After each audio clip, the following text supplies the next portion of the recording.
Nagaan Waaqayyoo lafa jirtanii fi iddoo jirtanitti isiniif haa ta'u. Akkam jirtu daawwattoota yuutuubii Fiichee Salaalee Maqaan Yesuusii baga ayyaana du'aa ka'uu gooftaa keenya Yesuus Kiristoos kan bara 2017 isiniin ga'e ammas lafa jirtanitti nagaan isiniif haa ta'u. Egaa har'as keessummoota of biraa qabna.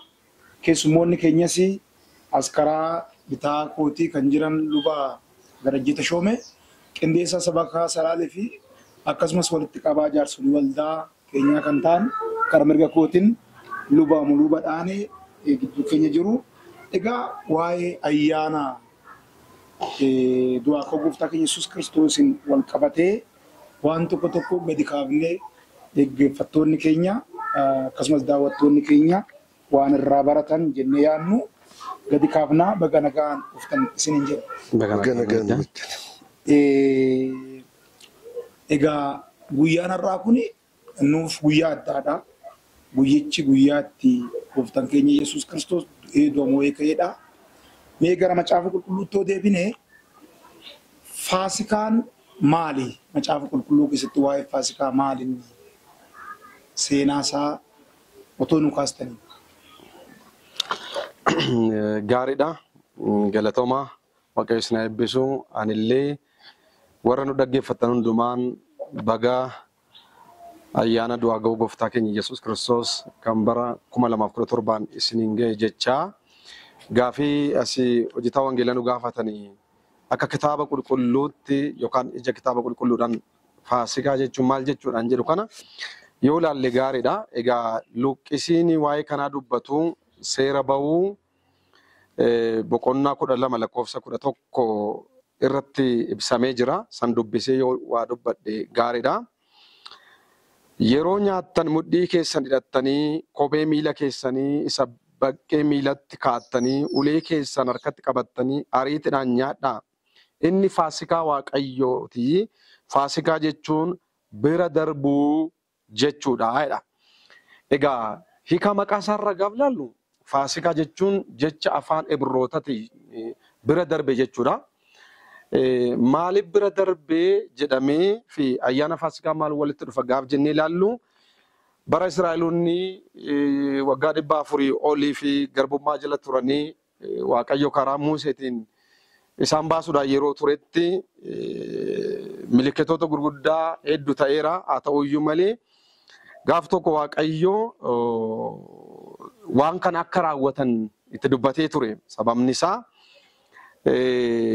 ani galgala kana ergamaa du'aa nan ergaa ergamaan du'aa mandara keessan keessa hin darbaa.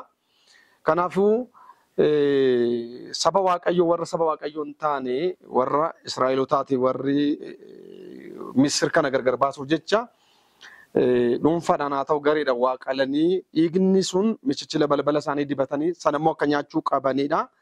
Egaa warri sana godhe ergamaan du'aaf balleessadhaa dhufe sun bira darbe waan ta'eef ayyaanni Faasikaa kan kabajamuuf ergamaan du'aa mana koorra darbeera jechuudha. Kanaaf guyyaan itti ergamaan du'aa balbala warra Israa'elotaa irratti darbe sana waggaadhaan ayyaana Faasikaan sun hin yaadatamaa jechuudha. Hin yaadatamaa yeroo sana jalqabee waggaadhaan waan kana raawwachaa ergamaan du'aa nu bira darbeera jechuudhaan sana yaadachaa Waaqayyoon hin galateeffatu.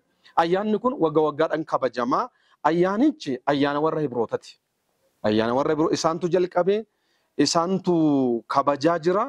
Egaa hin yaadattu yoo ta'e ayyaanni Faasikaan kun bartoonni gooftaa keenya Yesuus Kiristoosiin kabajaa turaniiru. Yesuus Kiristoos yeroo lafa turetti ofii isaatii kabajeera.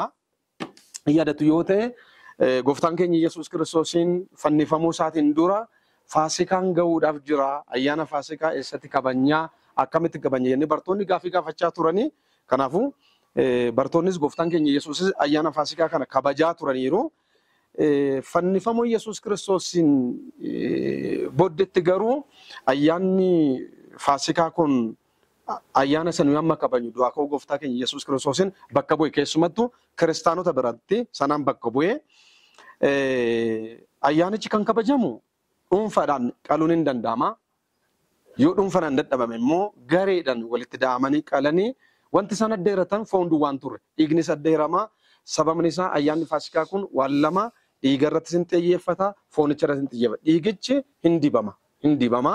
Foonicha immoo waaddanii aarsanii sana hin nyaatu. Haa ta'uyyuu malee ayyaanni Faasikaa sun adda kan godhu dhiiga san fuudhanii hin dibatu. Waggaadhaan sana raawwachaa ayyaanicha ayyaaneffatu. Kanaaf ayyaanni Faasikaan kun ayyaana warra Ibrootaati. Haa ta'uyyuu malee ayyaana nuyi har'a kabajnu du'aa ka'uu gooftaa keenya Yesuus Kiristoos nuyi amma kabajnu kanaaf immoo gaaddidduudha. Agarsiistuudha. Gaaddidduudha waan ta'eef ayyaanni Faasikaa walumaa galatti ayyaana warra Ibrootaa keessatti bifa dammaqinaaf ho'inaan kabajamuudha. Galatooma luba keenya Waaqayyo sinaa eebbisu lubna himuluun mee Faasikaan maal inni? Waaqayyo sinaa eebbisuun jedha. Anis hordoftoota yuutuubii chaanaalii waldaa fiichee salaalee maqaan Yesuus hordoftan hundumaan baga du'aa ka'uu gooftaa keenya Yesuus Kiristoos kan bara 2017 bagatti geessanii bagatti geenye jecha. Egaa gaafii amma asii ka'e maa jechuudha? Faasikaa jechuun yookiin hiika jechuun maa jechuudha? Gaafii dheef akkuma lubni dubbachaa turan waanuma xiqqoo dabala.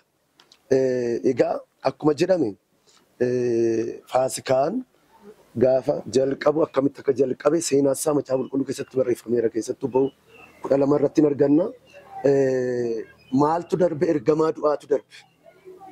Bira darbuu jechuudha inni isaa. Ergamaa du'aatu warra Ibrootaa bira warra kakuu qaban bira hin darbe du'e. Du'atu darbe. Du'i sun akkanumatti hin dabarre. Ergamaan du'aa sun akkanumatti hin dabarre. Dhiigan darbe. Dhiigni hoolaa qalame sun michichira karraa gaafa dibamu ergamaan du'aa suni michichira karraa irratti gaafa dhiiga argu hin darba Israa'eloota bira. Kan warra Gibxootaa garuu horiidhaa amma namaatti hangafa kan ta'e hunduma hin ajjeesa ture ergamaan du'aa sun.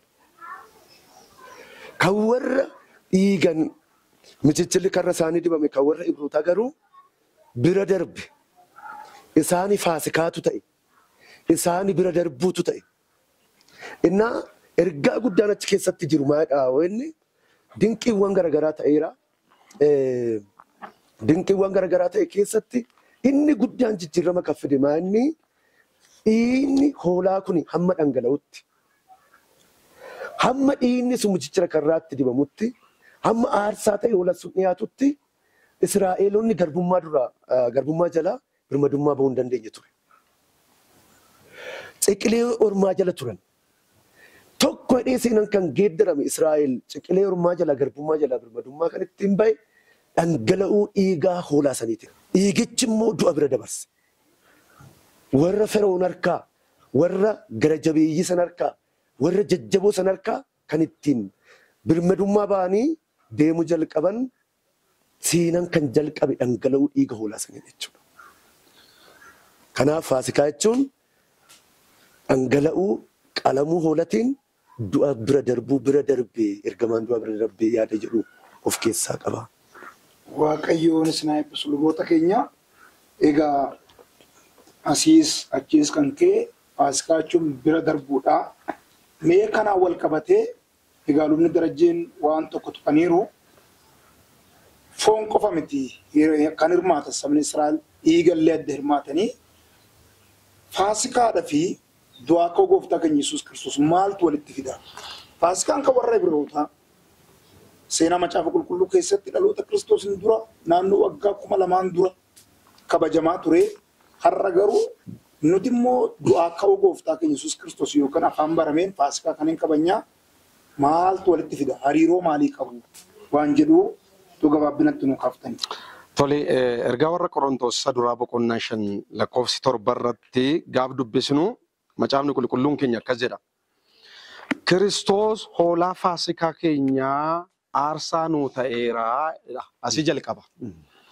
Amma Kiristoos hoolaa Faasikaa ta'ee waa'ee keenyaaf aarsaa ta'utti akkuma lubni dubbachaa ture waggaan Israa'eloota keessatti hoolaa ta'uu danda'a, korma mudaa hin qabne ta'uu danda'a, dhuunfaadhaan gareedhaan wagga waggaadhaan dhiiga inni dhangalaa dhiigni dhangala'u sun immoo qabdii ta'e tajaajilaa ture malee raawwatee kan birmadummaa baasu miti. Lubni waan tokko dubbachaa turanii hoolaan qalamu sun dhiigni hoolaa dhangala'u suni Israa'eloota garbummaa foonii yookaan garbummaa warra Misir jira isaan birmadummaa baase. Hoolaan achitti dhangala'e sun. Deebi'ee immoo ergamaan du'a irra darbe sun duuti isaan oolanis du'a fooniiti. Hoolaan sun du'a fooniiti. Haa ta'u malee sun gaaddidduudha. Inni sun gaaddidduudha. Kiristoos hoolaa faasikaa ta'ee waa'ee keenyaaf qalame jedhu kun irra deddeebiidhaan kan qalame miti. Al tokko kan qalame, al tokko dhiigni isaa dhangala'ee hoolaa mudaa hin qabne ta'ee warra darbaniif, warra ma jiraniif, warra itti fufanii jiraatan hundumaaf, ganaa warra kana booddee dhalatan hundumaaf bakka bu'ee kan qalameera. Erga Iyyasuus Kiristoos dhiiga isaa dhangalaasee hoolaan qalamuun hin barbaachisne faasikaan sun qalamuu Iyyasuus Kiristoosiin faasikaa isa biraatti ce'e jechuudha. Faasikaa Israa'eloota qofaaf otoo hin taane faasikaa biyya lafaa hundumaaf ta'u, faasikaa saba hundumaaf ta'u achitti hin qalamee qalamuun yookaan dhiiga dhangala'uun Kiristoos kun du'a foonii irratti kan xiyyeeffate qofa otoo hin taane iyyuu du'a lubbuu kan ittiin birmadummaa keenya ittiin baane birmadummaa lubbuu seexana harkaa warra Misir jalaa ba'an jarri nun immoo kanaan seexana harkaa biyya lafaa harkaa foon harkaa du'a harkaa waan kana hundumaa harkaa kan birmadummaa ittiin baane akka hoolaa faasikaatti qalamuu Iyyasuus Kiristoosiin birmadummaa baane. Kanaafuu ka'umsi ayyaana har'a nu kabajnu ayyaana gooftaa keenya Iyyasuus Kiristoos jennee kabajnu kanaaf faasikaan bu'uura jechuudha. Gaaddidduu ta'ee tajaajilaa dhufe. Akka qabdii ta'ee tajaajilaa dhufe. Qabdiin sun gatii isa dhumaa, gatii isa xumuraa kan keessa deebii hin qabne ta'ee kan xumure hoolaa faasikaa ta'ee dhalachuu Kiristoosiin inni qabdii sun gatii guutuu ta'ee kan falame waan duuti gaafatu, waan cubbuun gaafatu sana hundumaaf Kiristoosiin hoolaa faasikaa ta'ee qalame hin kaffalame hin xumurame jechuudha. Sana asitti gatiin tokkollee nurra hin jiru jechuudha. Sana waan karaa Kiristoos Iyyasuus nu hojjetame sana amannee fudhachuurraan kan hafe waan biraan qabnu jechuudha. Egaa ayyaanni faasikaa fi ayyaanni gooftaa keenya Iyyasuus Kiristoos kun hariiroo akkasii yoo qabaatan iyyuu malee immoo haalli itti kabajaman akkaataan itti kabajamu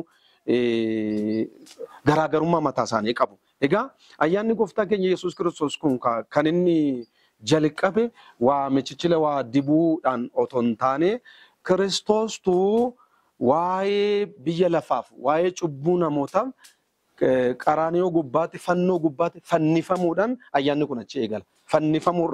Fannifamuu duwwaa biti fannifamee fannoo irratti dhiiga dhangalaasuu isaatiin du'ee awwaalamuu isaatiin booddee immoo du'aa fi si'ooliin moo'ee ka'uu sarraan ka'ee du'aa ka'uu gooftaa keenya Iyyasuus Kiristoosiin kan kabajnu waan kana keessa darbee jechuudha. Tarii asitti waa tokko dubbadhee kanan darbu waa hin fannifamu fannoo irratti fannifamuun Iyyasuus Kiristoosiin hin eegalle. Warra Roomaa keessattis mukarratti fannifamuun tureera. Warra Ibrootaa keessattis mukatti fannifamuun tureera. Sababbiin isaan itti fannisanii hiika garaagaraa qaba. Akka warra Roomatti gaafa ilaallu eenyu kan fannoo irratti yookaan mukarratti kan fannifamu yoo jenne nama badiisa gurguddaa dalagee nama yakkama. Nama yakka cimaatti murtaa'etu fannoo gubbaatti yookaan immoo mukarratti fannifamu. Akka warra Ibrootatti yookaan Israa'elootatti immoo namni fannoo irratti fannifamu nama abaaramaa kan waaqni irraa garagare, kan waaqni duddatti kenne, kan waaqni itti dheekkame jedhaniiti yaadu. Kanaafuu fannifamuun Iyyasuus Kiristoos waan sadii ilaaluudha. Warri Roomaa akkamitti ilaalle? Akka nama yakkamaatti ilaalle yakkamoota gidduutti warra saamtota hattuu lama gidduutti qixa jara sanaatti yakkamaa godhanii raawwatanii fannisan. Warri Ibroota immoo akka nama abaaramaa, akka nama waaqni rukkutee akka waan irraa garagareetti ilaalan ija sanaan ilaalla. Garuu iji sadaffaatti ilaalamu Iyyasuusin yakkamaas hin ta'an hin turre, abaaramaas hin turre. Garuu warra abaaramaadhaaf jedhee abaarsa warra kaanii yakka warra kaanii waan ofirra godheef qooda keessan qooda warra kaanii qooda warra saba hundumaaf jedheet yakkamaa ta'e. Qooda jaraaf jedheet abaaramaa ta'eeti. Akkuma hiika jaraatti abaaramaa ta'ee yakkamaa ta'ee raawwatee fannifame. Nuni garuu akka yakkamaatti akka abaaramaatti ilaalleen dabarru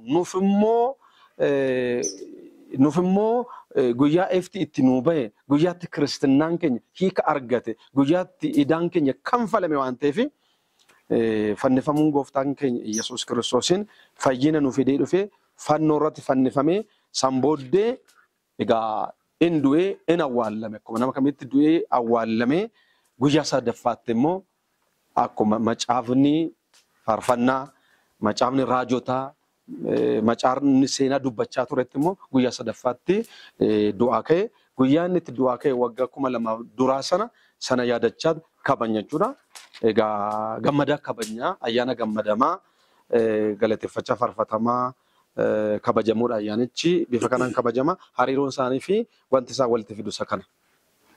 Waaqayyo sinaa eebbisu Qees Darajjee gara luba mulutan sin deebisa.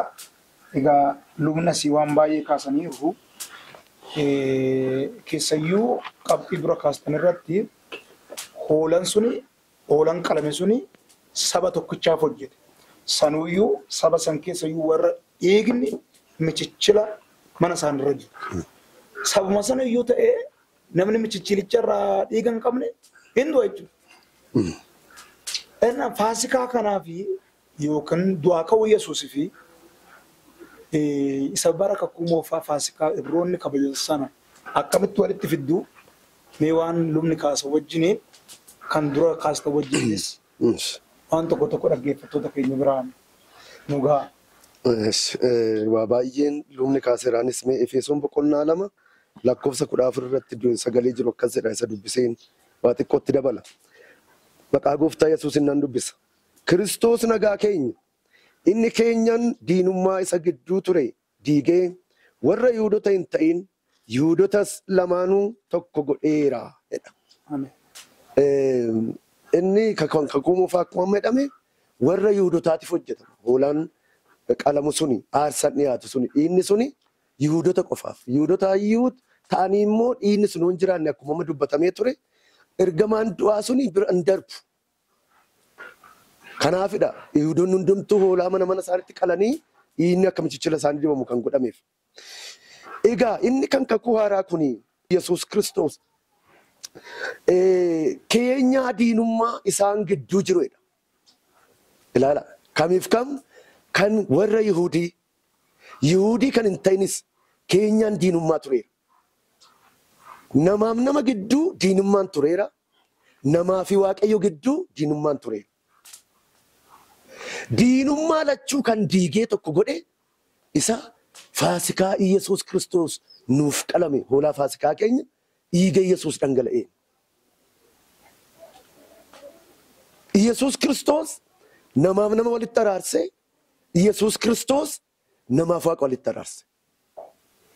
Qolaasiyaas boqonnaa 1 lakkoofsa 20 gaafa dubbistan dhangala'uu dhiiga isaatiin jedha.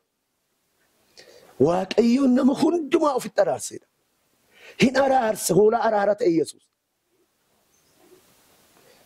Argitanii namni gaafa amma lubbuu namaa dabarse gumaan gaafa ba'u akkanumatti miti. Araarri gaafa ta'u hin qalamu. Horiitu qalama. Dhiinni hin dhangala.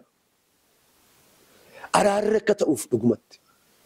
Dhugumatti walii dhiisuu isaanii dhugumatti gumaa sun gumaa sirrii ta'uusaa kan ittiin jabaatee dhaabatu kakichi araarichi dhiigatu dhangalaa qalmatu gaggeeffama. Iffana ta'uu danda'a.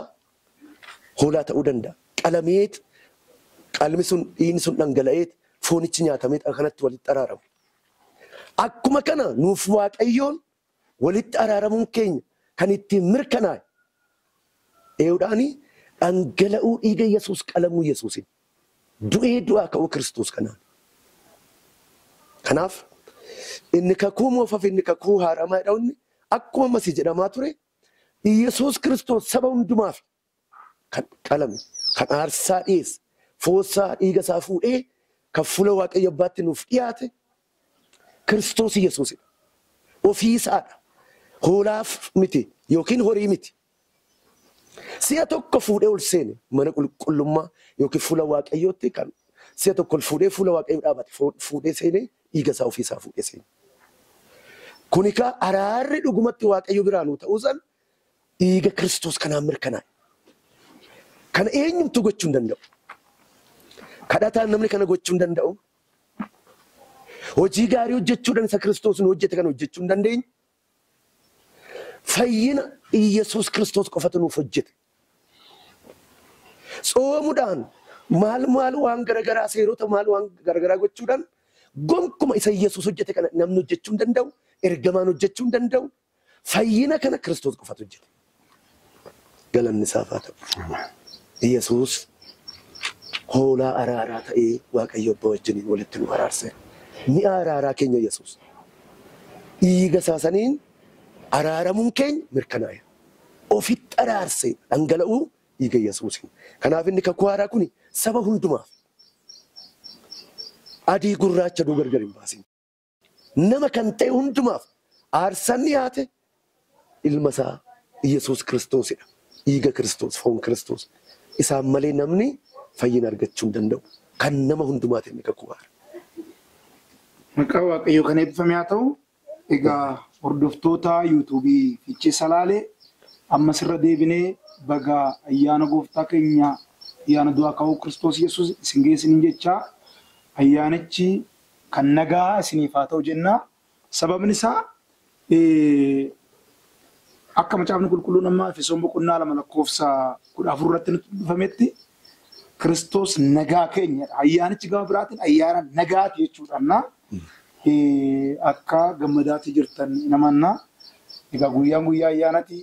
Wanti hundumtuu qophaa'eera. Itti fufnaa ayyaanonni gurguddaan lama wanti Yesuus wajjin wal qabatu jira. Tokkoffaan dhalachuu Yesuus ifti guddaan akka ta'e macaafni qulqulluun dubbata. Inni lammaffaan immoo ayyaana har'a kabajaati jirru ayyaana du'aa ka'uu Kiristoos kanaadha. Egaa eenyutu kabajaa eenyutu ayyaana kana yaadataa kiristaanota. Kiristaanummaan yoomii ka argate dhalachuudhaan immoo du'aa ka'uun Yesuusin hiika argate. Mee waan muraasa kaasaa. Lubni duratti waan gaarii kaasanii asiis akkuma ka'e waachira dabalee raawwadina dhufuu barbaada. Qajeelfamni dhiiga hoolaa yookaan dhiiga kormaa balbala michichila keessan dibadhaayee ergamaan du'aa sallaalee simbira darbaa jedhu sun warri qajeelfama sana fudhatanii dubbii sana dhagahanii dubbii sana abboomamanii qalanii dhiiga sana michichila balbalichaa dibatanii ergamaan du'aa irra darbeera. Israa'eelotuma yookaan Ibroota ta'anii warri dubbii kana fudhachuu didan, warri dhaga'uu didan, warri tuffatan, warri hin qaqqabna soba jechaa tottolfachaa turan sababa balballi isaaniirra michichila balbala isaaniirra dhiigni hin dibamneef ergamaan du'aa seenee warra Misir wajjin rukuteera. Har'as Yesuus Kiristoosiin hundumaaf qalame. Hoolaa Faasikaa ta'e hundumaaf qalame. Garuu hundaaf yoo qalame iyyuu warra dubbicha fudhatanii hojii sana itti amananiif hojjetaarraan kan hafe nama kan ta'e hundumaaf hin hojjetu. Kanaafuu amma dubbichatti namannetti amma dubbichatti fudhannetti ayyaanichi inni ilaallatu jechuudha. Uffata addeeffannee nyaata nyaannee walitti qabamnee kan itti sirbinee maal taanuu miti ayyaanichi isaa duraan dursinee Yesuusin hoolaa Faasikaa ta'e naaf qalame jennee fudhannee sanaaf jiraannee gammadaa ayyaana san kan itti yaadannudha. Kanaafuu ayyaanichi kan ilaallatu warra maqaadhaan kiristaanota jedhin duwwaa miti. Tokko kun sirrachuu danda'u irra jira. Lammaffaa immoo ayyaanichi ayyaana gammachuuti.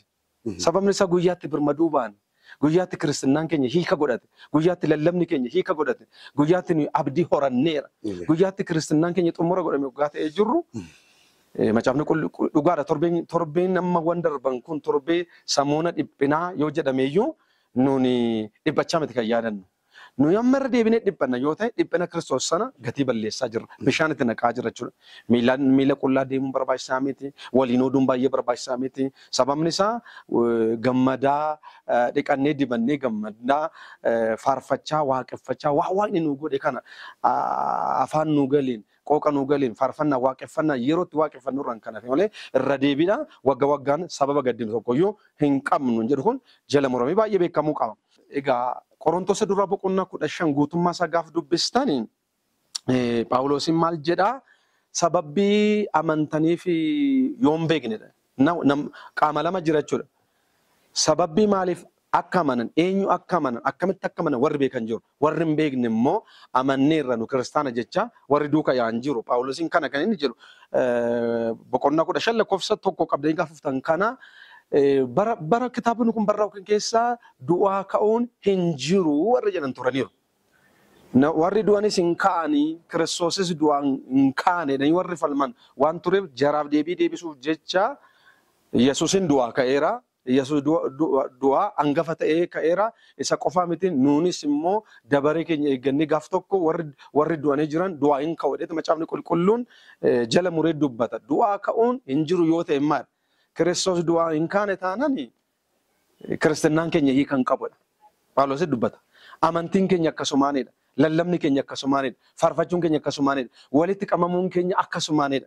Walitti qabamuu mana Waaqayyoo keessatti godhamuu fi walitti qabamuu isa alaa maaltu adda baasa yoo jettan walitti qabama kana keessa walitti qabama hiika qabu. Walitti qabama kiristaanotaati. Sanammoo kan godhee dhugaadha. Akkuma dura dubbatame ayyaanonni gurguddaan lamman kun dhalachuu gooftaa keenya Yesuus Kiristoosiin ifatu dhufe waan ta'eef, ifatu biyya lafaatti dhufe waan ta'eef, dukkana tari'ame waan ta'eef achiin jalqabe kiristinnaan achirraa jalqaba. Kiristinnaan achirraa naa jalqabu iyyuu malee kan inni xumura argatee kan inni guutuu ta'ee raawwateeraa ittiin jedhame keessaa kiristinnaa keenyaaf handhuura kan ta'e kiristinnaa keenyaaf xumura kan ta'e fannifamee du'ee du'aa ka'uu gooftaa keenya Yesuus Kiristoostu xumuratti godhe waan ta'eef kanaaf warri waa'ee kanaa galee fi lallabni isaanii sirrii faarfannaan isaanii gatii qaba walitti qabamuun isaanii gatii qaba kadhannaan isaanii gatii qaba kan gatii qabu hojii keessan otoo hin taane isatu gatiitti godhe waan ta'eef gatii kanammoo bishaatti naquun laaffisuun hin barbaachisu ayyaanicha kaayyoo isaatiin ala kan barreeffameen ala baanee bifa hin malleen bifa ayyaanicha madaalleen kabajuun baay'ee barbaachisaan ta'u garuu dhaloota ammaa kana gaaf laallu kan barreeffame gararraatti waan ayyaanicha hojii walitti hin deemine bakka dhufeessaa kan hin beekne itti maxxanfamee akka malletti kabajamaa jira. Sun immoo sirrii akka hin taane baay'ee beekamuun barbaachisaa ta'a. Kanaaf yoo du'aa ka'uun gooftaa keenya Yesuus Kiristoos hin jiraanne sin ammaayyuu cubbuu jala jirtudha. Nu amma cubbuu jala hin jirru. Dhaloonni cubbuu jala hin jirre immoo faarfachuu qaba. Dhaloonni cubbuu jala hin jirre immoo gammaduu qaba. Amma nuyi cubbuu jala hin jirru. Cubbuu jala akka hin jirru akka nurra hin jirre kan godhe du'ee du'aa ka'u Kiristoostu cubbuu nurraa kaase waan ta'eef isa xumuratti godhe waan ta'eef qabdii miti raawwatee gatiin hin dhumaa kan falame waan ta'eef qabdiidhaanis hin jirru gatii kan falamee xumurame keessa jirra. Yoommaa Kiristoos du'aan kaane warri Yesuus Kiristoos amanatanii obbaafatan badaniiru jechuudha. Phaawulos badee jechuudha. Phexros badeera. Phexros hin banne, Phaawulos hin banne, nus hin bannu. Warri darban akka hin banne, nus akka hin banne kan godhu kamika du'aa ka'uu gooftaa keenya Yesuus Kiristoos. Kanaafuu ayyaanni kun ayyaana xiyyeeffannaadhaan waldaa kiristaanaa keessatti dubbisaa dhagaa faarfachaa walitti qabamnee nyaachuu dhugurra kan darbe ayyaana xiyyeeffannaadhaan kabajamuu qabuudha waan jedhe tokko kaasuu barbaada. Galatoomaa Waaqayyo sinaa eebbisu egaa hordoftoota akkasumas daawwattoota yuutuubii waldaa keenyaa as luba Darajjee Tashoomaa fi qees Muluu Badhaanee akkasumas isaan hojjetaa wangeelaan si wajjin tursiisaa taasisaa jirra. Waaqayyoon sinaa eebbisochaa qeesin waan itti dabaltanii jiraata. Egaa hin gammadanii wangeela Luqaas boqonnaa 2 irratti hin faarfatan tiksoonni sun gaafa Yesuus hin dhalate. Asimmoo dhufee raawwatee egaa baay'ooliin anis yaada tokko kaasuudhaaf jecha kakuun haaraa iyyuu Kiristoos dhiiga dhangalaasee jalqabee warra jedhan jiru. Dhalachuu isaatirraa du'uunsaa hiika qaba. Akkasii lubnis kaasanii namni baay'een fannifameera, namni baay'een du'eera. Isin maalti dabaltu mee waan asii kaasan kanatti? Isa duraarraa waa xiqqoo dabaleen gaafisa duraarra dhangala'uu dhiiga Yesuus fi dhangala'uu dhiiga hoolatiin gidduu jiru xiqqoo ishii waa hin jedhe natti tola dhiyaata. Maanni inni kakuu muufatti dhiigni horii dhangala'u suni raawwatee cubbuu namaa kan kaasu miti. Hin haguuga. Hin haguuga. Yaadannoo isaa kaasee hin balleessu. Ergaa Yohaannis duraa boqonnaa tokko gaafa dubbisnu lakkoofsa 7 hanga 9 gidduutti immoo dhiigni ilma isaa Yesuus Kiristoos cubbuu hundumatti ni qulleessaa jedha. Cubbuu hundumatti. Ilaala garaagarummaan ni jiru. Dhiigni Yesuus kun raawwatee yaadannoon cubbuu akka hin argamnettidha kan qulleessu. Haguuguu miti. Ilaala. Maaliif hin haguuga kan jedhu Waaqayyoon hin dheekkama waan ta'eef. Cubbamaa irratti dheekkamsi Waaqayyoon mul'ata waan ta'eef dhiigichaan haguugama. Amma dhiigni dhangala'anetti dhiifamuun cubbuun jiru. Akkuma muufaa keessatti iyyuu dhangala'uu dhiigateen namni cubbuurra Waaqa duratti araara argatee dheekkamsi Waaqayyoo kan irraa deebi'u. Innaa inni kakuu moofaan ulaan horii suni haguugudha. Dheekkamsi Waaqayyoo kan irratti dhufneef.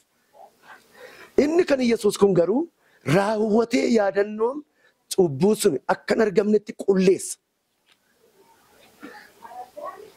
Dhiiga Yesuus Kiristoos kanaan malee namni cubbuu isaa irraa raawwatee fayyuu hin danda'u. Inni kakuu haaraa fi inni kakuu moofaa garaagarummaa isaa guddaadha. Isa kana garuu walitti dhufeenya qabachuudha. Sunis dhiiga horiitti haguugudha sun. Inni kun immoo raawwatee qulleessudha. Raawwatee fayyisuudha.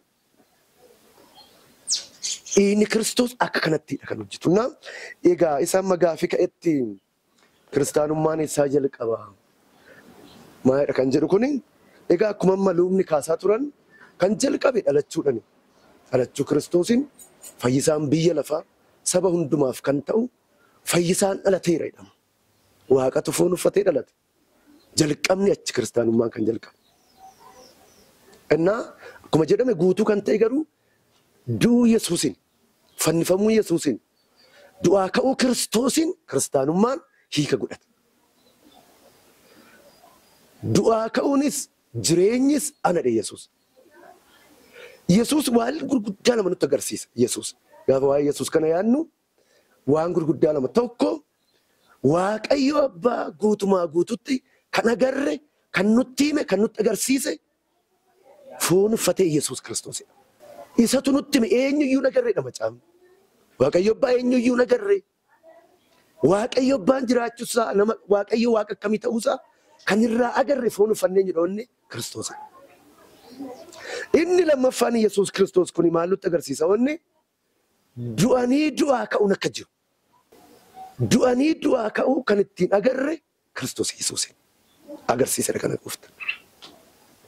Galanni isaa haa ta'u. Kana nutti agarsiise ilmi Waaqayyo. Hangafa du'aa ka'uutiin. Du'ee du'aa ka'ee mirga Waaqayyo Abbaa taa'eera. Warri isatti amananis immoo guyyaa Yesuus Kiristoos amanatanii ka'anii du'a lammaffaa du'a bara baraa san keessaa ka'aniiru. Fooniin biyyoottoo deebinee iyyuu lubbuun keenya du'a bara baraa san guyyaa Kiristoos amanannee jalqabnee Kiristoos wajjiniin kaanee mirga Waaqayyo Abbaa teenyerra. Du'i lammaffaa nurratti hafuun qabu. Warra itti amanataniif. Kanaaf kiristaanummaan inni guddaan hiika kan godhatu du'ee du'aa ka'uu Kiristoos guutuu kan ta'e. Kana Kiristoos hojjete. Hangafni du'aa ka'uu Kiristoosidha. Hoolannuu qalame Yesuusidha. Nuyi isa wajjiniin du'aa kaaneerra. Du'i lammaffaa boonu irratti hin qabu. Kanatti gammaduu qabna. Kana immoo Waaqayyoon galateeffachuu jaajachuu qabna. Egaa kanatti Faasikaa kana gaafa kabajnu inni guddaan akkuma mul'ata irratti dubbatame hoolicha qalameef. Galanni ulfinni hooqubaan hin ta'a akkuma hooqubaa dhugaa, galata dhugaa, waan biraa gatiin baasnu hin jirru waan ta'eef.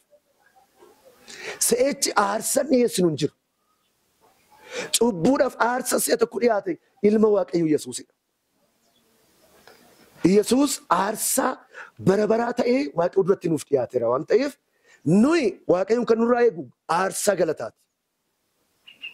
Hoolaanuu qalame kanaan galataan garaa cabaadhaan dhugaatti fuula isaa dhufnee warri fayyine warri itti amananne kuni argamnee Waaqayyoon guyyoota kana torbeewwan kana Waaqayyoon galateeffachuu jajachuun waaqessuun anaaf sinirraa Waaqayyoon guddaa galata nurraa eegadhe namana bifa kanaan galateeffachuudhaan jajachuudhaan gammaduudhaan Waaqayyo ulfina kennuudhaan dhiiga dhangala'aa kanaaf gatii kennuudhaan gatii dhiigatu nurra jira waan ta'eef fuula Waaqayyootti argamuu qabna sabni hundumtuu jedhee namana Waaqayyoon hunduma keenya fayyaana isaa baay'isu.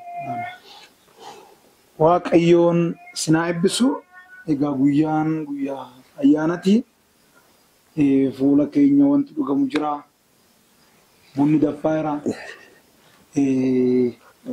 Taphachaatii isiniin jennaa.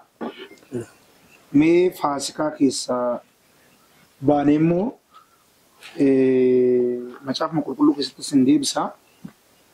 Egaa dhiigni inni suni qabsiisaa inni kuni garuu Yohaannis irratti fiixan baheera. Xumurameera jechuutiif wanti start ta'e wanti jalqabe sun fiixan baheera jedha. Deebi'ee immoo amma wanni nu qabsiifame tokko jira. Deebi'ee nu fudhatameera Yesuus. Qabsiisni tokko immoo nu kennameera Hafuurri Qulqulluuni. Egaa amma xiyyeeffannoon keenya akka kiristaanatitti akka amanaatitti qabsiisaa inni dhiigaa sun xumurameera. Hafuurri Qulqulluun garuu qabsiisa godhamee nu laattameera. Mee maal kamirratti ija keenya godhanna? Waa'uma dhalachuu waa'uma du'aa ka'uuti moo qabsiisa isa san keessa jiru kana waa'ee deebi'e akka jedhamee Macaafni Qulqulluun gaa akkuma ol ba'uu isaa argitan deebi'ee dhufaa jedhe. Maal haa ta'u mee gaggabaabsa ta'u wanti baay'eenis qophaa'aa jira waan ta'eef isinis akka hin dadhabne. Tole gaariidha. Bu'aa du'uu fi du'aa ka'uun gooftaan keenya Yesuus Kiristoos nuuf fide keessaa inni tokko Hafuurri Qulqulluun raawwatee nama wajjin jiraachuu ture. Bara hoolonni qalamaa turan sanatti bara raawwatee gatiin hin kaffalletti Hafuurri Qulqulluun darbee namoota ofii filate irratti gad bu'ee hojii hojjetee deebi'aa bara baraan namoota irra hin turre. Gooftaan keenya Yesuus Kiristoos hoolaa Faasikaa ta'ee gatii cubbuuf erga qalamee aarii Waaqayyoo erga qabbanaa'ee Hafuurri Qulqulluun guutumaan guututti namoota gidduu jiraachuudhaaf sanuu warra Kiristoos Yesuusin amanatan mana qulqullummaa godhatee isaan keessa jiraachuudhaan hojii hojjechaa jira. Dhufuun Hafuura Qulqulluun kan inni nuuf heeyyame kan inni nuuf kenname du'aa ka'uu Kiristoos booddee kuni maal agarsiisa? Gatiin cubbuu raawwatee akka kaffalame akka xumurame agarsiisa. Waan xumurameef Hafuurri Qulqulluun sana nu yaadachiisuudhaaf isin barsiisaadha. Si yaadachiisaadha.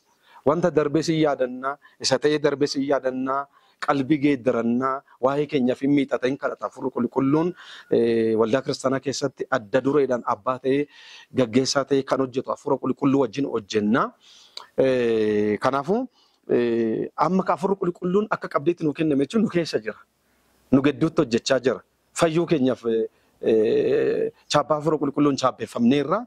In fayyinamuuf fayyinu yaaddoo san keessa hin jirru fayyineerra. Fayyuu keenyaaf tokkoyyuu Hafuura Qulqulluu argachuu keenya, Hafuura Qulqulluu fudhachuu keenya, Hafuura Qulqulluu simachuu keenya isarraan kan kennu illee nama hafuuraa ta'anirra nu keessa jiraachuun Hafuura Qulqulluun nama hafuuraa nu godhe waan ta'eef warra hojii hafuura hojjetan nu godhe kuni gammachuu ta'e otoo jiru wanti abdiin nu kenname annu gana eeggachaa jirru of eeggannoo guddaadhaan abdii guddaadhaan Faasikaa kabajaa ayyaana du'aa ka'uu gooftaa keenya Yesuus Kiristoosiin kabajaa dhalachuu isaa kabajaa waan ta'ee darbe kanas kakaasaa wanti ganamoo ta'uudhaaf jiru of eeggannoo guddaadhaan wanti nu eeggannu tokko jira. Inni immoo maayinni deebi'ee dhufuu gooftaa keenya Yesuus Kiristoos.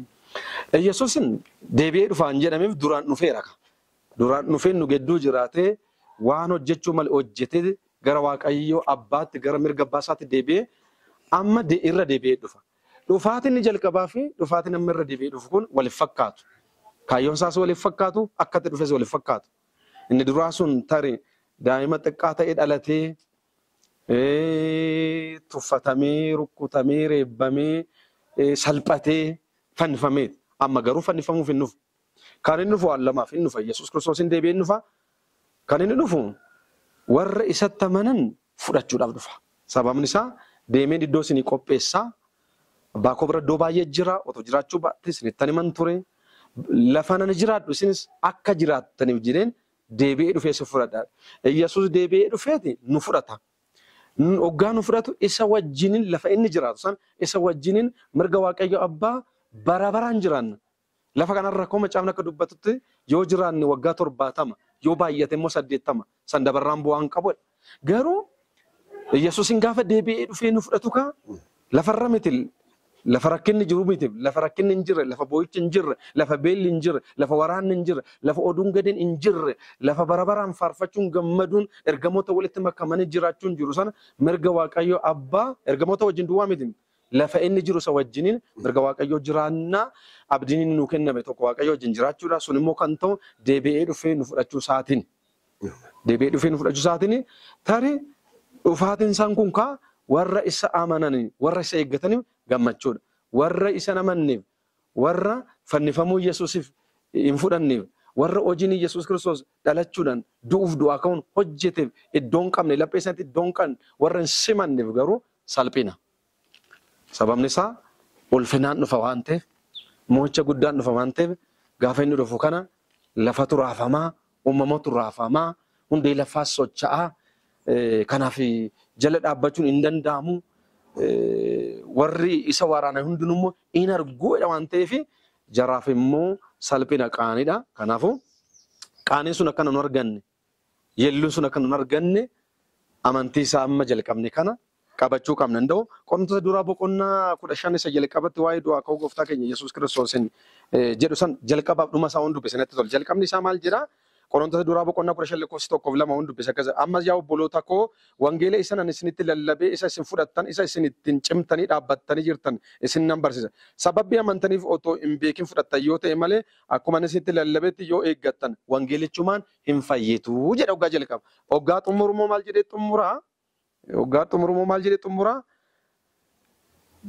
Arfi du'aa nama oofu cubbuudha. Cubbuun kan humna godhachiisu seeraa Waaqayyo isa karaa gooftaa keenya Yesuus Kiristoos mo'icha kenneefu immoo galannaa ta'u jedhee jaalatamoo obboloota ko. Egaa utuu hin socho'in jabaadhaatii dhaabbadhaa. Itti dadhabuun keessan gooftaa biratti akkasumaan akka hin taane beektanii yeroo hunduma hojii gooftaa caalchisaati hojjedhaa jedha. Warri amanne warri jalqabne kun caalatti gooftaaf hojjechuu qabna. Dhaabbachuu qabna, cimmuu qabna, raafamuu qabnu, eenyurraa akka barre, eenyu akka amanne Kiristoosin fuuldura ilaalaa deemuu qabna.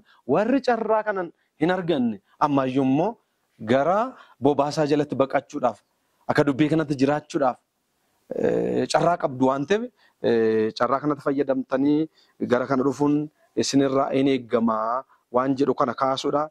Egaan nun warra jiru duwwaaf miti. Warra Kiristoos Yesuus amanatanii obbaafataniifis abdiin jira. Sababni isaa isaanillee hin kaafamu waan ta'eef du'aa hin kaafamu. Isa wajjinis warri du'anis isa wajjinis bara baraan jiraachuudhaaf abdii qabu. Kun kan xumuramu kaa dhufuu fi dhufaa deebi'ee dhufuu gooftaa keenya Yesuus Kiristoosin inni abdii guddaa isa eeggannuudha. Xiyyeeffannaan keenya sachirraa kun dhugaa ta'uunsaa immoo kan mirkaneesse Hafuurri Qulqulluun qabdii ta'ee nuu kennameera. Waaqayyoon isin eebbisu mee marichatti deebinaa amma yerootti daayirektaroonni keenyaa waa fayyadamaa jechaa jiru guyyaa ayyaanati akkasitti hin taa'inaa buna dhugaa wanni qophaa'ee waa jirachaa jiru. Waaqayyoon isaan eebbisu amma kallattumaan faarfannaa dhaggeeffachaati ayyaana keenya ayyaaneffachaa Yesuus isa dhufu immoo ija keenya irra kaa'achaa eegnaa Waaqayyoon isaan eebbisu.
guyyaa moo'ichaa, guyyaa nagaa, guyyaa gammachuu isiniif haa ta'u jechaa ammas itti fufna. Mee luqqisii amma nu dubbifame irratti hojii gooftaa tinni baay'inaadha. Egaa hundumti keessanuu tajaajiltoota luboota gatii guddaa lafa kanatti kaffaltaniittu. Mee amma immoo gara kan keenyatti deebinee taphannaa. Bara tajaajiltan kana keessatti lubni muluun mudannoo wayii qabdu wanti isin qunname jira. Tareerraa barachuus dandeenya, ittis bohaaruu dandeenya. Beenoo fidaa. Egaa tajaajila keessatti mudannoo hin dhabamu. Mudannoo hin daganne garuu mudannoo tokko jira. Sagantaa kadhataa Daarii Bullee. Kadhata Daarii Bulleetidha. Jaarsoliin keenya hoggas turan ganama qidaame sa'aatii 12tti wal ga'e. Naan immoo iddoo kanatti hojii eegumsaas tajaajila keessas jira. Yeroo sanitti isaan wal ga'ii jiru. Ani immoo manni keessa jiraadhu kutuma waldaa keessa jirudha. Isaan immoo saaloonitti wal ga'ii jiru. Kennaa tajaajilaan deemeti kan sagantaa baasu jaarsolidha yeroo sana. Ani rafeera kutaa koo keessa isaan immoo wal ga'ii gaggeessaa jiru. Waa yeroo mari'atanii dhiphatan dhage. Dhiphatanii garmalee gaafa dhiphatanii maqaadhaan abbaa wallaalaniitidha sagantaa waggaa baasan. Irratti malee wal ga'ii keessa hartaa. Naan kolfasee tokko moggaan wanti kana yaadadhe. Innaa geetuu eenyutu jedhaniiti. Warra akkasuma abbaan gaafa jalaa badhu geetuu hayilee jedhama.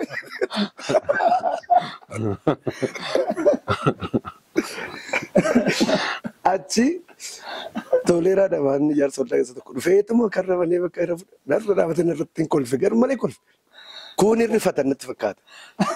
Waan tokko saasa'aniiru waan ta'eef jaarsoliin kun irrifatanii toleeraan garmalee hin kolfe. Yaadannoon kun mudannoon kun yoo waayyuu hin dagadhu. Yoo man dagadhu na kufachiisas. Isa akkasii kun jira. Waaqayyoon sinaa eebbisu keessa darajji mudannoo mee wanti sin irraa hanfanne jira. Bara tajaajiltu keessatti mudannoon garaagaraa ni jiraata. Anillee mudannoo yeroo hunda hoggaan tajaajila kee duubatti deebi'ee ilaaluun na kofalchisu waan lamaan tokko qaba. Inni jalqabaa ganaa akkuma waldaatti guddanneen hafuura ho'aatu jira. Carraa arganneen lallaboo carraa arganneen gaggeessuudha waan ta'eef yeroo tokko sagantaan sanbata irratti gaggeessuu anaaf kennamee sanbata guddaa irratti sagantaa gaggeessuu argachuu kootti baay'ee gammadee cannaqamiin kadhadhaa nan qophaa'aa akkan baay'een dogongoree of eeggadhaa. Oduma akkasitti qophaa'uu garuu dogongora guddaa wayii tokko uume. Sirna waldaa kan Yesuusii gaggeeffamu keessatti amantii beeksifannaa keenya hin beeksifannaa fi kadhataa gooftaan nu barsiiseen kadhannaan kun hin jedhama. Toorri isaa gargarii mire kadhatee abbaa keenyaa kana ittiin xumurraa. Amantii beeksifannaa luqqisiin dubbifameeti. Luqqisiin dubbifamee amantoonni kaanii dhaabbatanii jechumaan luqqisiin dubbifamee hundumti keenya amantii beeksifannaa amantii keenyatti beeksifannaa jedhee tanan ofuma kiyyaafan duursee anuman yaa abbaa keenyaa jalqabeen of argee anis nan jedha amantoonnis yoomaan na dookuma hin jedhu gidduu ga'een akkan dogongoree obbareen akkatan deebisu wallaalee inuman xumuree gara booddee namni tokko dhaabbatee miseensa waldaa keenyatti ammayyuu jiru waldaa keenya jiru mudhii qabatee kolfa namni tokko qabatee kolfa amma cumaanani akka Oromoon aan affare namaayyuu ciniinadha sanan affarees eenyutu kadhata abbaa keenyas eenyutu dhuma godhe hin danda'amu amma rakkoon qabu gidduuttis kadhachuu hin dandeenya eenyutu dhuma ta'uu qaba jedheetuman ija dunuuffadhee siriyeessi ta'een xumuree kokkolfanima ta'anii lallabati dabarree booddee garuu baay'een dhibbadhe. Akkattan deebi'ee iddoo amma ijoolleen yeroo argannatti qoosuu nan sodaadhee nan dhibbadhee otoon tajaajiluu dhabaadhee tan baay'ee ofitti gaddaa ture. Ijoollummaa keessa waan uume. Innaa ergumaan immoo tajaajilatti waamamee luba ta'ee naannoo waggaa lama dura. Egaa waldaa keessatti yeroo baay'ee hojii fundraisingii kanan gaggeessaa. Gaafa fundraisingii gaggeessu kana waldaadhaaf galii walitti qabsiisa ture. Namoonni harka baasanii 5,000 jedhu abaluun 5,000 jedhee harka rukutaadhee namantootaan kakaasaa abaluu 10,000 jedhee kanan jechaa oole. 5,000 10,000 20 kenneera biyya akkasiirraa abaluun bilbila akkas jedhee tan gara daqiiqaa 40 sa'a tokko kan hojjete tan gidduutti piroojeektii misooma daa'imman keenyaa ijoollee tokko hanga sadaffaa bahan badhaasuu barbaadan sabarra badhaasuu barbaadanii atumti keessachumaan itti fixinaan jedhanii qabxii isaan fidan wajjiniin 90 meeqa 80 meeqadhanii tokkoffaa lammaffaa sadaffaa fidanii natti kennan. Ani afuura birrii keessan oole waan ta'eef 5,000 dhisan anamma akka kootti qabxii ammanaa fidee tokkoffaa hin bahin jedhanii tanan qarshii 1,000 ammanaa kennee tokkoffaa gaafameen gonamaamoo ani hin barree amantoonni hin kolfu akka dongor hin barree booddee yaadadee nan dongoraa 99 nama akka fidee jibboote tajaajila keessatti mudannaa yeroo baay'ee kun lamman sammuu koo keessa hubatu.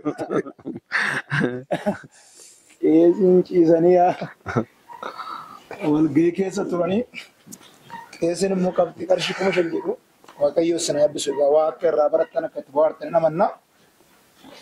Ammas buna keenya dhugaa taphachaa waama tajaajila keenyaa inni haasofna.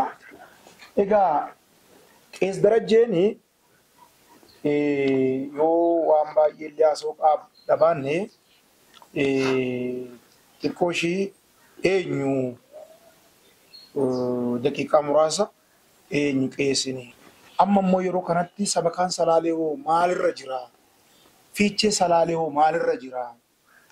Mul'ata salaala Kiristoosiif jedhu egaa tajaajiltootuma isinumatu mul'ata kana fidee kanaan wal qabatee maalirra jirtu lubni Faasikaa keessaa baanee mee gara hojii keenyatti deebina itti fufaa keessa.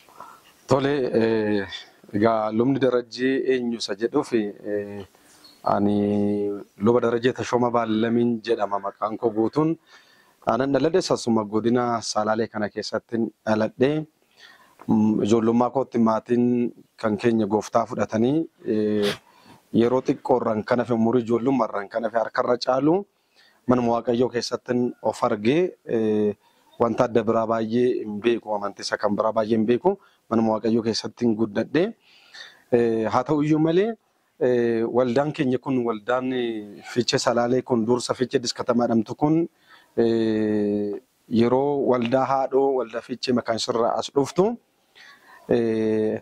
amantii cimsannaa baratanii warra jalqaba eebbifaman keessaanii nama tokko. Waldaan kun waldaa taatee yeroo jalqabaaf yeroo amantii cimsannaa barsiistee eebbisiistu warra amantii cimsannaa baratanii eebbifaman keessaa akka carraa ani nama tokko namoota baay'ee ta'anii eebbifamne ijoollee xixiqqoo warra dargaggoota saaffeela keessaa eebbifaman keessaa ani tokko. Egaa asumattiin baradhee amantii cimsannaa baradhee eebbifamee egaa waamicha waaqayyoo ta'e immoo asumattan hojjetaa wangeelaas ta'e hojjechaa ture. Waggaa dheeraadhaafis immoo lubatee waldaa kana keessa hojjechaa ture. Ani gaa'ila qabaa abbaa ijoollee sadiiti. Ijoollee Kiraajii Darajjee, Seenaa Darajjee fi Mo'aa Darajjee jedhama ijoollee sadiin qaba. Yeroo har'aa sabakaa salaalee naannoo isheetti irratti qindeessaa ta'een tajaajilaa jira. Akkasumas immoo waldaan asuma waldaa koo kana waldaan lubatee keessa gaggeessaa jiru kana yeroo dhiyoo kana keessa immoo walitti qabaa jaarsolii waldaa ta'een waldaa kanarras akkasuma akka sabakkaattis sochii hojjechaa jira. Sochiin maal fakkaata jennee gaaf laallu egaa kan nu waame waaqayyoodha. Waaqayyo inni na waame kun immoo mul'ata namaaf kenna, humna namaaf kenna, waan jennee barsiisnuuf kenna. Kanaaf hojiiwwan wanti nama gammachiisuuf abdii namatti torachiisu gama sabakaanis gama waldaatinis jira. Yeroo har'aa waldaan sabakaan Salaalee naannoo ishee kuni duraan dursitee akka godinaatti sabakaa ishee jalqabaadha.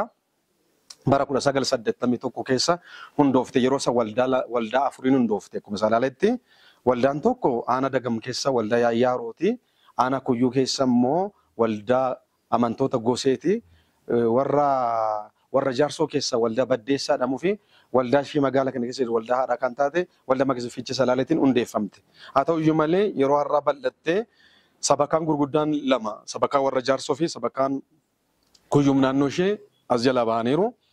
Kun hunduu as jala bahee yeroo har'aa gara aanaa torbarratti hojjennaa. Dabalataan waldaa amantoota 15 fi iddoo lallabaa 17 kan siiqan of jalaa qabna. San keessa waldaan ani walitti qabaa ta'ee irratti tajaajilaa jiru waldaan amantoota Fiichee Salaalees waldaa ishee guddoof ishee hangafa sabakaa kana keessa jirtu keessaa ishee tokko. Akka sabakaatti sochii bal'aa jiru dhimmi rakkoon nagaa wanti tokko tokko yoo jiraateyyuu amantoonni lafa jiranitti hin jajjabaatu. Waliin jajjabeessu sochii gaariitu jira akka godina keenyatti. Egaa akka waldaa amantoota Fiichee Salaaleetti akka walitti qabaaf yookaan immoo kan luba waldaa kanaatti Waaqayyoo karaa waldaa kanaatiin hojii gurguddaa hojjechaa jira. Turtiin waldaan Fiichee Salaalee kun qabdu gabaabaadha. Warri ishee dursan hedduu jiraatan iyyuu turtii waggaa 25 fixee 26 keessa jirti. Kana keessatti namoota muraasa nama 36 eegaltee har'a lubbuu hedduu qabdi, lubbuu amantoota hedduu qabdi, amantoota 2,000 siiqan qabdi, tajaajiltoota baay'ee qabdi, hojjettoota baay'ee qabdi, piroojeektii baay'ee qabdi. Egaa waldaan kun ijaarsa guddaarra turte, gamoo guddaa kana akkuma xumurteen mul'ata tokko Waaqayyo irraa fudhattee mul'ata Salaalee Kiristoosiif gochuu jedhu fudhattee socho'aa turte. Mul'anni Salaalee Kiristoosiif jedhu kun wal qabatee maqaa ishee Fiichee Diskatamaarraa gara Fiichee Salaaleetti jijjiirrachuun hin beekama. Akkuma maqaa ishee iyyuu Fiichee ka'umsa godhattee Salaalee guutummaatti hojjechaa jirti. Mul'ata kana milkaa jirti moo milkaa hin jirtu? Milkaa jirti. Baay'ee milkaa jirti. Milkaa'insi kun maaliin yoo jenne waan waggaa 3-4 hin guunne kana keessatti waldaan tun dargaggoota ishee, haadholee ishee, abboota, amantoota hojjetaa mootummaa, deeggartoota Itoophiyaa kana keessa jiran, warra durasitti waaqeffachaa tajaajilaa turan, kan waldaa kana bu'uureessanii biyya biraa jiran walitti qabuudhaan achirraa qarshii kadhachuudhaan buusii asitti walitti buusuudhaan yeroo har'aa guutummaa Salaaleef akkasuma naannoo Amaaraa keessatti iddoo lallabaa garaagaraa banuudhaan mishiinarii bobbaasuudhaan yeroo har'aa mishiinarii 17 bobbaasuu dandeessetti. Waggaa kana keessa mishiinarii 17 bobbaasuu jechuun guddaadha. Waldaa kana keessa hojjettoota waardiyyaa dabalatee, hojjettoota piroojeektii misooma daa'immanii dabalatee gara hojjettoota 17 jira. Mishiinarii 17tu jira. Gara hojjettoota 34 fi isaa ol kan taantu baajata waldaa kanarraa nyaachaa jira. Gaafa laallu qarshii 200,000 wanta siiqutu baha waliigala isaa gaafa laaltu sochiin gurguddaa kana jira. Dabalataan immoo milkaa'insi guddaan waldaan kun bara kana keessa argatte keessumattuu magaalaa Fiichee kana keessa duraan nu dabalatee waldaa 2 qofa ture. Amma garuu iddoo lallabaa gurguddaa 2 naannoo kolleejjii barsiisota Fiichee Salaaleetti iddoo lallabaa banameera. Turte ji'oota muraasa booddee yoo Waaqayyo waldaa ta'uu danda'a. Gubbaa naannoo kaampaasii Abbabeech Goobanaattis iddoo lallabaa banameera. Baadiyyaa amma dhiyoo aanaa Giraar Jaarsoo kana keessa wangeelli hin geenye amma garuu waldaan kun fuutee ba'aa jirti. Ijaarsa garaagaraa irra jirti waan ta'eef san dabalatee waldaa kana keessatti immoo sochiiwwan gurguddaa gaggeessaa jirti. Kanaaf milkaa'insa guddaarra jirra. Milkaa'insa kanaaf immoo tokkummaan tajaajiltoota keenyaa, tokkummaan jaarsolii, tokkummaan amantootaa wal dhaga'uun, waliif abboomamuun akkasumas immoo namoonni iddoo garaagaraa jiran mul'ata kana harkaa fuudhanii nu cinaa hiriiruun isaanii Waaqayyo gajjallaatti akka milkoofnu nu taasiseera. Warri kana keessatti qooda qabaatan hundumtuu kanaan qabadhee Waaqayyo gooftaan sinaa eebbisu eebbifamaa.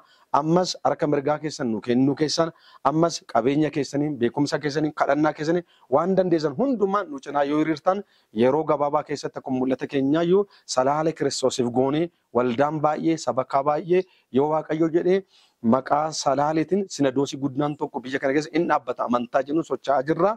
Kanaafuu ammas nu deeggaruu nu cinaa hiriiruu hin dagatinaa hin jedha. Waldoonni amantoota Salaalee keessa baadiyyaa magaalaa jirtan sabakoonni salaalee keessa jirtan hundinuu waldaa amantoota fiichee salaalee kanarraa barattanii akkuma isaan iddoo lallabaa baay'ee fi mishinari baay'ee bobbaasan akka humna keessanitti immoo isaan irraa bartanii iddoo lallabaa 2-3 mishinari 1-2-3 bobbaasuu qabdu ofirra dabartanii waan jedhu kanan jedha. Barri eeggattummaa keessaa bahuu qabna. Barri gargaaramuu keessaa bahanii waan dandeenyu walitti fufnee ofii keenya socho'uu jedha kanatti deebinee yoo hojjenne gooftaan illee nu gargaara. Jabaadhaa Waaqayyoon nu milkeessan jedha. Gooftaan sinaa eebbisu eebbifamaa isinillee. Waaqayyo sinaa eebbisu keessi lubni muluunis gabaabsanii nu kaasanii maal nu kaasu tokko egaa qees muluu namni baay'een beeka. Qees Darajjees akkasuma keessayyuu qees muluu yeroo deeggarsa gaafachuudhaan paartinarshiippii gaafachuudhaan namoota hundi dubbisu. Lubni muluun eenyu deebi'ee akka dursaa lubaa waldaa fiichee salaalee maqaan isuusitti mul'ata salaale Kiristoosiif jedhu kana waan lubni kaasan cinaatti maal hojjechaa jirtu maalirra jirtu mee dhaggeeffattoota biraan warra nu daawwatan biraan gahaa waamicha soo jiraate dhiyeessa isin hin jennu. Waaqayyo sinaa eebbisu anikaa luba muluu badhaanii abdiin jedhama. Kanan dhaladhaasuma godina kanatti godina salaalee kanatti iddoo dirree doyyoo jedhamuttidha. Baadiyyaatti dhaladhee guddadhee. Egaa maalirra jira hojiin waldaa kana maal fakkaata yoo jedhame salaalee Kiristoosiif gochuu keessatti egaa baay'ee kan namatti tolu keessattuu waldaan keenya ijaarsarraa kallattumaan bara 2013 jalqabee keessattuu hojii mishinii hojii wangeelaa ergama guddaa sanitti xiyyeeffatte waldaan keenya. Kanatti baay'een gammada. Mana ijaaruu ijoo isa guddaan ture. Kutaa tokkoon hojii wangeelaa keessa garuu ijoon inni guddaan Waaqayyo nurraa eegu lubbuurti Kiristoosin lallabuudha. Kiristoos dhaloota biraan ga'uudha. Salaaleen immoo caalumatti Kiristoosiif godhuudha. Salaaleen gaafa laallu baay'ee kan nama boochisu baay'ee kan nama dhiphisuudha lafti salaaleen. Maaliif waa baay'eedhaan irratti hojjetameera waan ta'eef. Finfinneetti dhiyoo taanee oduu jirru kan nama dhibu foonittis hafuurattis baay'ee kan miidhamedha lafti keenya. Maaliif inni waaqeffannaa waaqa tolfamaa garagaraatu jira. Qaalluu qofa miti. Salaalee garuu qaalluunis jira, xinqolaanis jira, digimtiinis jira. Ilaala. Baay'ee ulfaata lafa akkasii keessa jirra. Innaa lafa kanaaf kaa wanni gochuu dandeenyu hoo danda'ame waan dandeenyu waan waaqa nutti agarsiiseen kadhachuudhaan waan qabnu beekumsa keenyan walitti finnee walitti gumaachinee waldaa dhaabuu dhaloota Kiristoosiif taasisuun nurraa eegama innee namoota garagaraatti illee dhaamsa kana dhaamaa'eera. Dhalataa salaalee kan ta'e salaalee kan hin taanetti qaama iddoo garagaraa lammii garagaraa nu bukkee dhaabateera.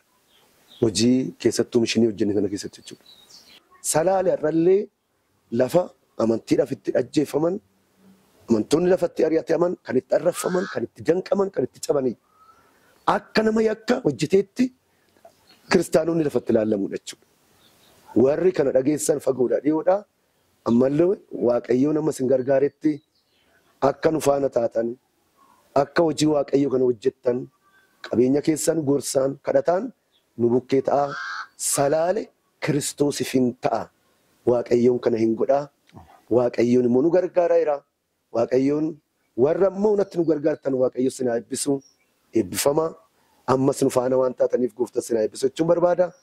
Fayyaa ta'a ayyaanni Faasikaa ayyaana gaarii ayyaana gammachuu nuuf haa ta'uun jedha. Eebbifamaa gooftaa sinaa eebbisu. Waaqayyoon sinaa eebbisu egaa sa'aatiin keenyas baay'ee deematii waan jiruu fi ammas irra deebinee baga ayyaana du'aa ka'uu gooftaa keenya Yesuus Kiristoos isin ga'een jedha. Dhumatti gaggabaabsitanii ergaa baga isiniin ga'ee namoota akkasumas sabakaa waldoota ergaatti dhaamta yoo jiraate daqiiqaa 2 isinii kenneera tokko. Egaa jalqabatti maatii koo firoota kootiif akkasumas immoo amantoota waldaa Fiichee Salaalee keessa tajaajiltanii waaqeffattan hundumaaf akkasumas waldaa amantootaa Sabakaaf Salaalee naannoo ishee jala jirtan hundumaaf itti dabalataan kilaastara Salaalee jala jirtan hundumaafuu akkasuma deeggartoota biyya alaa biyya keessa teessanii waldaa kanaaf sabakaa kana cinaa dhaabbatan hundumaaf bagatti isinii ga'ee ayyaanni du'aa ka'uu gooftaa keenya Yesuus Kiristoos kan bara 2017 kun ayyaana gaarii kan gammachuu gammadaatii kan maatii keessa wajjin itti dabarsan isiniif haa ta'uun jedha eebbifamaa akkuma barana geenye dubbisaa warra haasofnu Waaqayyo nu haa taasisu gooftaan isin haa eebbisu eebbifamaa. Anis maatii kootiin akkasuma amantoota Fiichee Salaalee hundumaan fagoodhaa dhiyoodhaa warra hojii wangeelaa nu deeggartan hundumaan Waaqayyoon ayyaana Faasikaa kana ayyaana gammachuu kan nagaa hunda keenya faa godhuun jedha. Bagatti geenyee bagatti geessan Waaqayyo isin haa eebbisu eebbifamaa isiniin jedha. Waaqayyoon isin haa eebbisu. Egaa utuma haasaan mi'aawu sa'aatiin keenya deemaa waan jiruufi hawwii keenya isiniif ibsaa deeggartoonni miseensonni waldaa keenyaa amantoonni waldaa keenyaa guutummaa addunyaa kanaarra warra jirtan warri yuutuubii kana hordoftan ayyaanichi ayyaana nagaa ayyaana mo'ichaa isiniif haa ta'u jechaa asumaan qees darajjeen kadhata gabaabaa nu godhanii eebban xumuruu isaa wajjin taanee kadhanneef. Kadhannamee Waaqayyoon lafa jirrutti walii gallee Waaqayyoon galateeffannaa. Yaa Waaqayyoo abbaa keenyaa gooftaa keenya Yesuus Kiristoos waan guyyaa har'aa kanatti nu gargaarteef bifa kanaan dubbii kee haasaa akka dabarsinuuf saba kanatti akka dubbannu waan nu gooteef maqaan kee ulfaatu. Egaa yaa Waaqayyo nan jedha maqaa gooftaa Yesuusin ayyaana kanarratti nu wajjin ta'uun dubbii kee dubbachaa si faarfachaa wal gargaaraa ayyaana kana akka dabarsinu ati ayyaana kee nu baay'isi.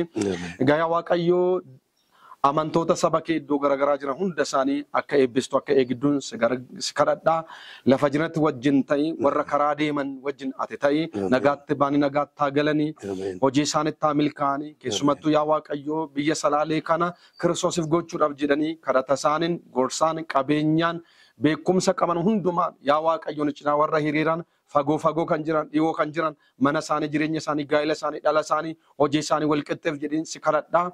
Anaaf yaa Waaqayyo luba kana hojjetaa wangeelaa warreen yaa Waaqayyo kan waraabbii kaameeraatiin gooftaa koo waaqa koo nu tajaajilaa jiran hundasaa karaa garaagaraan kan nu tajaajilu hundumaa eebbisin jira waldaa kanarree gargaaree mul'ata ishee taa milkoofte dhensi kadhadhaa.